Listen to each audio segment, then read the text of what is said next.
Le chapitre 2 introduit un nouveau personnage principal, le jeune Aurel. Aurel fait partie des 8 combattants en lice pour la 7e et dernière manche. Face à lui, se trouve une herse sur laquelle une maxime est inscrite. Vous qui entrez ici, abandonnez tout espoir. Cette porte est la seule chose qui sépare les combattants de l'arène. En principe, une manche est disputée par 4 arcantes et 4 mentries. Le problème, c'est qu'Aurel n'est ni l'un ni l'autre. La corruption d'un des organisateurs lui a permis de se faire passer pour un archante dont il a vraisemblablement l'apparence. En effet, il est simplement vêtu et ressemble à un mercenaire. La seule chose qui compte à cet instant, c'est de faire profil bas, pour que personne ne s'en aperçoive. Pour ce faire, Aurel tourne le dos aux 7 autres et regarde au travers de la herse les combats qui s'achèvent. Hanzo se tient debout, seul survivant de la 6e manche.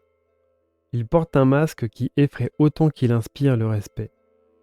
Une chose est sûre, ce guerrier est d'une efficacité redoutable. Et pour celui qui est attentif aux détails de son armure, il ne fait aucun doute qu'il travaille pour Mantris. La foule acclame le vainqueur, et l'Algazil en profite pour rappeler les scores.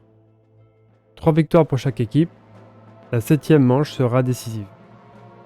La dernière fois que la victoire s'est jouée sur la 7e reprise, c'était lors de la victoire d'Hannibal. Entre 2 manches, les arcantes se distraient en jouant de la musique, en dansant ou en se rafraîchissant avec de la melt mousseuse.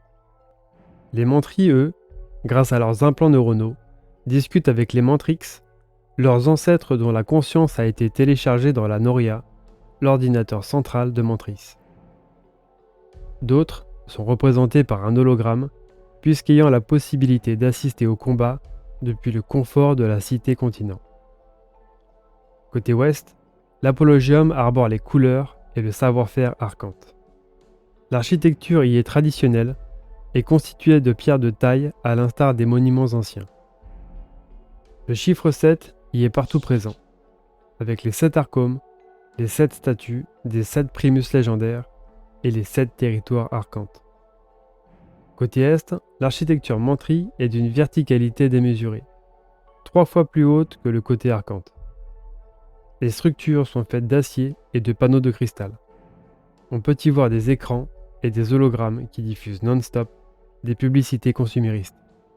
Tout opposé de nation, et force est de constater que rien dans l'Apologium ne fait référence au Rift, si ce n'est le sable de l'arène.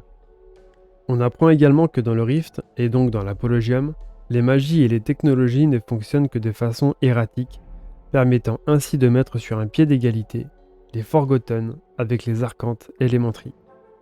Seules les prouesses physiques et stratégiques peuvent faire la différence entre la victoire et la défaite. Mais Aurel n'a que faire de toute cette vanité manifeste. Son passé le maintient enchaîné à la dure réalité de son existence en tant que Forgotten, celle d'appartenir à un peuple en marge, pauvre et en souffrance. Dans quelques minutes, Aurel va livrer bataille au péril de sa vie, mais il ne semble pas du tout s'en inquiéter. Il ne perd pas de vue son but, celui de venger les siens, et plus particulièrement sa mère. Mais ce n'est pas la seule raison. Il va tout mettre en œuvre pour que le Rift récupère son rang sur le territoire d'Artelium. Et visiblement, il attribue la responsabilité de sa déchéance à la Malka Solis. Dans la pièce où il se situe, un singulier personnage attend également d'entrer en scène, à la différence près qu'il est incapable de gérer son stress. Curtis est vêtu d'une combinaison très moulante, munie de capsules remplies d'un liquide bleu électrique. Alors qu'Aurel patiente sagement dans son coin, le gladiateur Mantris s'approche et devient menaçant. Le tuer immédiatement ou rester passif sont les 2 seuls choix envisageables. Aurel prend la décision de ne pas réagir. Curtis enfonce le clou en l'agressant physiquement. Le chemisier d'Aurel se déchire, laissant apparaître un collier autour de son cou. L'agresseur s'en saisit, espérant semer la pagaille. Mais Aurel n'en fait rien. Il se contente de rester focalisé sur son objectif et projette de récupérer le collier sur son cadavre lorsque le combat s'achèvera. En cas de défaite, la récupération de bijoux n'aura plus tellement d'importance.